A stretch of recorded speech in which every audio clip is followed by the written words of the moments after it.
Just to let you guys know some good news, I've got a new weekend program date coming up on April the 15th to the 16th.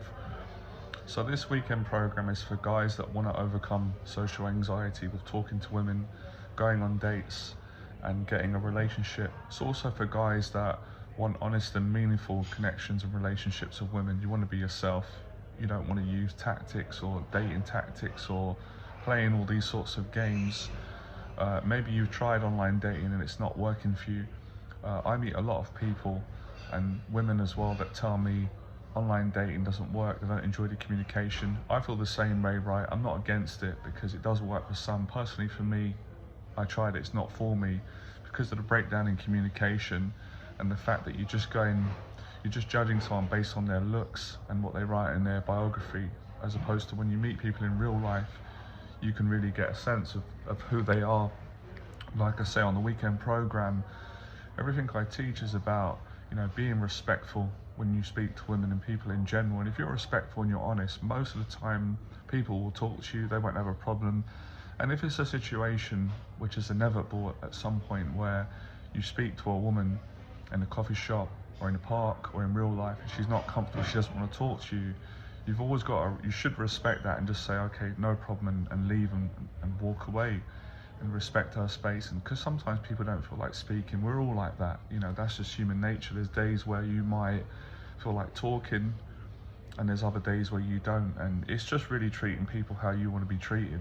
These are the values that I was brought up on and that I live. And as I said, I met my last girlfriend, we didn't expect it in a park. I just said hello and I didn't expect anything to come from it. She said hello, we got talking, she invited me to join her for food.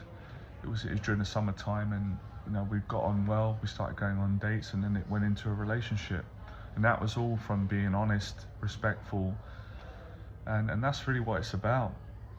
And I've had this conversation with many people, and so if this resonates with you, as I don't work with everyone and anyone, because obviously everyone's got different opinions on how they date, so have I think everyone should respect that. It's not always the case.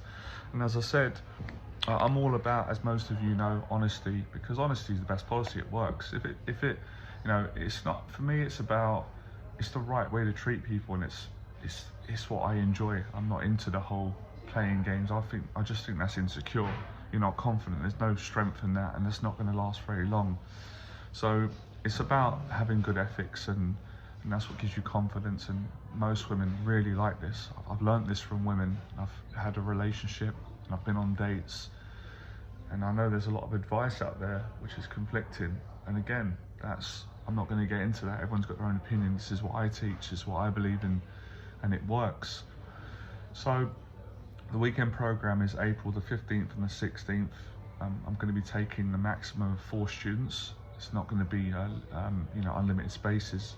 So if you really want to overcome your social anxiety and eventually get a relationship, at least get confident speaking to women. And I always say on this program, it doesn't just help you to get confident speaking to women, it helps you to speak to people in general.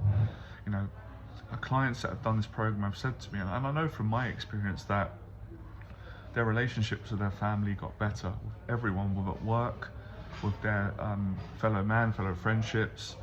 And I'm not going to say everyone, I'm not going to promise that you're going to get a girlfriend on the program, because I don't have the ability to promise that, but you are going to get confidence, and you never know when you're going to meet someone. No one's really got the power to say, oh, you're going to meet someone today, definitely. And I don't think anyone can do that. I think they're being honest. But all you can do is try. If you don't try and you let the fear of failure and rejection hold you back, then you're never going to meet someone. So rejection is a part of life. We all get rejected, all of us do, me included, but it's how you deal with it. If you've got a good attitude, and I honestly do believe that there are many people out there, someone for everyone, but if you don't try and open your mouth and communicate, then how is you going to meet someone unless you do it online dating? And as I said, that doesn't work for everyone. There's millions of men and women, it's not working. It didn't work for me. So if this resonates with you, and like I say, on the program, we're in a safe environment, there's people around, it's positive energy, it's the daytime, really great ethics. You're going to see that most women respond really well. I can't even remember last time we get a bad reaction. you know, worst you're going to get is thank you, but I'm in a rush. Most women are like thanking you for coming over and complimenting them and having a conversation and just being a gentleman. And that's really what it's about, you know. That's really how most of our parents met back in the day. Online dating wasn't around. So I'm not saying scrap online dating, because obviously it does work for some people, and I've tried it didn't work for me, and I just didn't feel great about using it. But what I'm saying is, if it doesn't work for you, then what other option have you got? If you don't have a friend to introduce you to someone, I'm not into going to bars and clubs and drinking loads of alcohol. I don't drink any more anyway. That's my own personal thing, right? Again, if some people do that, that's their choice, fine. So the only option is real life. And I think that's a great way, because you can get to know someone that way rather than trying to second guess on a picture, on a profile, what they're about. Will you get on? Will your values be the same? You can't always tell because someone writes that they've got the same hobbies. You've got to meet someone in person to get a sense of whether you get along or not. And it's also, you know, this is great for mental health for men. 100% it is, because you're in real life, you're off the internet, the dating apps. And I actually had a woman friend tell me